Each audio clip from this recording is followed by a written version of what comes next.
Eccoci insieme anche oggi, abbiamo il piacere di avere in studio Enrico Di Pasquale, ricercatore della Fondazione Leone Moressa di Mestre, colui che periodicamente insomma, ci raggiunge per spiegarci alcuni dati sui flussi migratori in Italia, in particolare a nord-est e nel Veneto. Rimaniamo quindi sulla attualità, iniziando parlando dello ius soli, vale a dire il diritto di essere italiani se si nasce in questo paese. Dovesse essere approvata la legge relativa, cosa cambierebbe in Italia e nel Veneto? Allora, cambierebbe innanzitutto che avremmo una platea di circa 800.000 minori in Italia che avrebbero diritto a diventare italiani, cioè minori attualmente considerati stranieri, circa l'80% dei minori stranieri complessivamente, avrebbero diritto ad accedere alla cittadinanza. In Veneto circa 97.000 invece beneficiari potenziali immediati. Quindi le due misure previste da questa riforma sono lo ius soli in una forma temperata, cioè il diritto sì per chi nasce in Italia di diventare italiani, ma a condizione che i genitori siano stabilizzati in Italia, quindi abbiano un permesso di lungo periodo, sostanzialmente siano in Italia da almeno 5 anni. Questo è il primo requisito. Il secondo requisito invece, per chi appunto non ricade nel primo caso, è il cosiddetto ius culturae, che è una novità a livello europeo, viene introdotta in Italia e sostanzialmente dà la possibilità di accedere alla cittadinanza a chi ha completato, che sia o meno nato in Italia, chi ha completato 5 anni di scuola in Italia. Quindi la riforma va nella direzione di riconoscere che chi nasce in Italia, chi si stabilizza, studia in Italia, è considerato cittadino italiano, quindi pone un cambiamento sostanziale rispetto alla cittadinanza, alla normativa vigente che risale al 1992 e che è legata invece a un momento in cui l'Italia voleva mantenere un forte legame con chi emigrava all'estero, quindi concedere la cittadinanza ai figli di italiani residenti in Argentina, in Australia o in altri paesi. Quindi un cambio culturale anche abbastanza significativo. Per cui il paradosso attuale è che uno nato all'estero, figlio di italiani, è italiano, mentre uno nato in Italia, figlio di stranieri, non è tale. È così? Sì, la cittadinanza oggi viene riconosciuta ad esempio alle terze generazioni di italiani residenti in Argentina, residenti in Sud America o in Australia, che appunto hanno diritto di voto, hanno diritto di partecipare ai concorsi pubblici, insomma tutte le prerogative della cittadinanza, pur magari non avendo mai messo piede in Italia e non avendo mai imparato l'italiano. Contrariamente, oggi viene negata la cittadinanza ai figli di immigrati che nascono, crescono e studiano nel nostro paese. In realtà nel nostro paese esiste già una forma di ius soli, ma è molto restrittiva, nel senso che chi nasce in Italia può accedere alla cittadinanza solo al compimento del 18° anno d'età e ha un periodo di un anno per richiedere la cittadinanza. Ecco, rimanendo a parlare di giovani, voi che siete diciamo, un istituto di ricerca specializzata proprio sulla questione migratoria, avete, se non sbaglio, analizzato anche i dati riguardanti la popolazione studentesca, corretto? A memoria. Sì, diciamo che naturalmente il tema dei minori stranieri che poi potrebbero beneficiare di questa riforma è strettamente legato alla presenza di alunni stranieri nelle nostre scuole.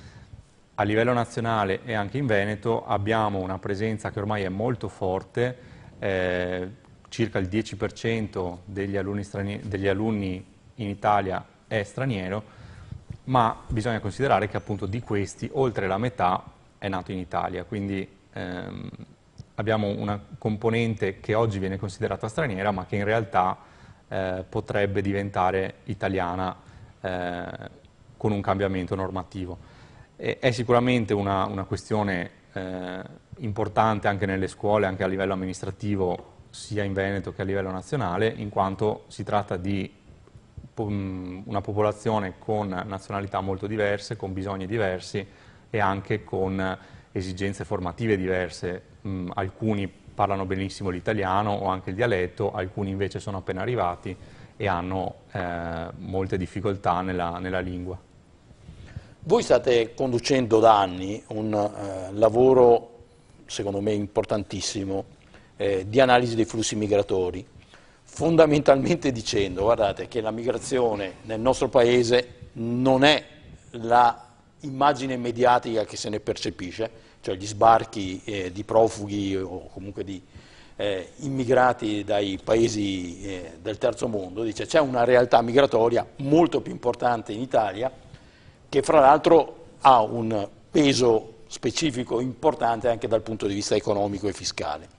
Una vostra recente inchiesta è andata ad analizzare la questione dell'assistenza e del welfare, dove devo dire la migrazione non legata a flussi, mi si permetta tra virgolette, di disperati che fuggono da situazioni o di guerra o di carenza alimentare e idrica, è nato, nel senso che le prime percezioni delle grandi migrazioni le abbiamo avute con le cosiddette badanti da una parte e dall'altra con i vucumpra sulle spiagge. Sono state le prime percezioni che abbiamo avuto dei flussi migratori.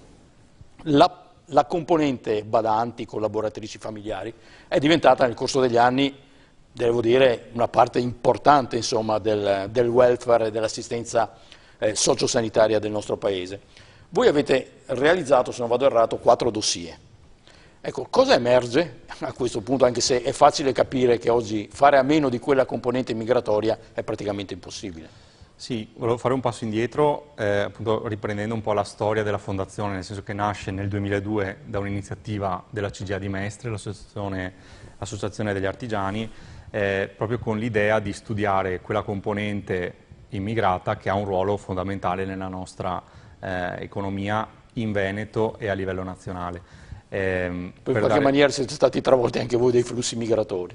Sì, diciamo che appunto da sempre insomma, questa componente che oggi rappresenta l'8% della popolazione e circa il 9% del PIL, appunto al di là del tema profughi, del tema umanitario e assistenziale, che sicuramente è un dramma, è una questione molto importante, ma rischia questa emergenza di distogliere l'attenzione da quello che è il peso poi nella quotidianità e nell'economia e anche nell'impatto fiscale in Italia e in Veneto. Basti pensare appunto, tornando al tema del lavoro domestico, che quasi in ogni famiglia c'è una badante, una colf o una babysitter straniera o comunque un lavoratore domestico in nero o in regola che lavora nelle famiglie e a cui viene affidata poi la gestione o dei nostri anziani o dei nostri bambini o della casa, quindi di alcune delle situazioni più delicate e affettivamente più care. Noi abbiamo condotto in quest'ultimo anno, stiamo conducendo con l'associazione Domina, che è un'associazione di datori di lavoro domestico, una ricerca che è strutturata in 10 dossier. Ne abbiamo pubblicati finora 4 per dare appunto per tracciare una fotografia, una panoramica del lavoro domestico dal punto di vista delle famiglie, quindi quant'è il peso del welfare in carico alle famiglie e quant'è anche in termini economici e sociali il ruolo che le famiglie giocano in questo ambito. Dai dati ufficiali emerge una componente molto importante di lavoro domestico, stiamo parlando di oltre 800.000 lavoratori tra colf e badanti e solo in regola, a cui poi si aggiungono probabilmente altri 800.000 lavoratori in nero, pensiamo alle babysitter, alle donne di pulizie, a chi si occupa anche di giardinaggio, di varie mansioni nell'ambito del lavoro domestico, per cui arriviamo a oltre 1,5 milioni di lavoratori complessivamente. E a livello economico questo ha un impatto sicuramente importante. Noi abbiamo stimato che il giro d'affari, diciamo tra virgolette, cioè la spesa complessiva sostenuta dalle famiglie, si aggira intorno ai 7 miliardi di euro all'anno. Quindi è una spesa che ovviamente è completamente a carico delle famiglie, negli ultimi anni abbiamo assistito a un disimpegno da parte dello Stato in termini di welfare, in termini di servizi di assistenza, per cui sono sempre più le famiglie chiamate a sostenere questa componente, quindi anche questo sistema di welfare, diciamo, autogestito. Ecco, un'altra domanda che voi avete posto è quello se il contratto collettivo nazionale di lavoro per il lavoro domestico risponde alle esigenze delle famiglie. Sì, abbiamo in Italia una delle buone pratiche riscontrate in Italia è proprio la presenza di un contratto collettivo nazionale per il lavoro domestico, che non è una prassi in molti paesi. In Italia è stato firmato nel 2013, quindi un accordo tra datori di lavoro e rappresentanti dei lavoratori, e sostanzialmente ha introdotto delle importanti tutele sia per le famiglie sia per i lavoratori.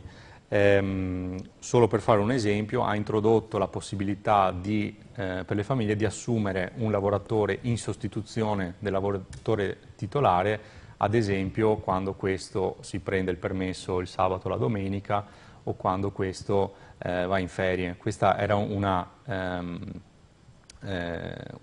opzione che non era presente e che è stata introdotta dal contratto. O pensiamo ad esempio a tutele come la malattia e la maternità, che sono la prassi, la norma per praticamente tutte le categorie di lavoratori, ma che fino al 2013 non erano sostanzialmente previste per i lavoratori domestici, e in un contesto in cui chiaramente le donne sono la componente maggioritaria, chiaramente diventa rilevante, diventa importante.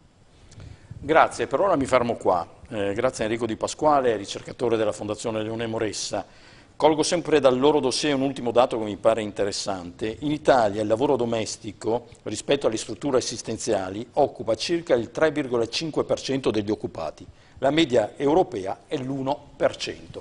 Questo solo per dire quanto l'immigrazione sia diventata un asse strutturale, insomma, dell'assistenza sociosanitaria domiciliare o più in generale del cosiddetto welfare familiare. Grazie. Grazie a voi. Buon lavoro. Alla prossima.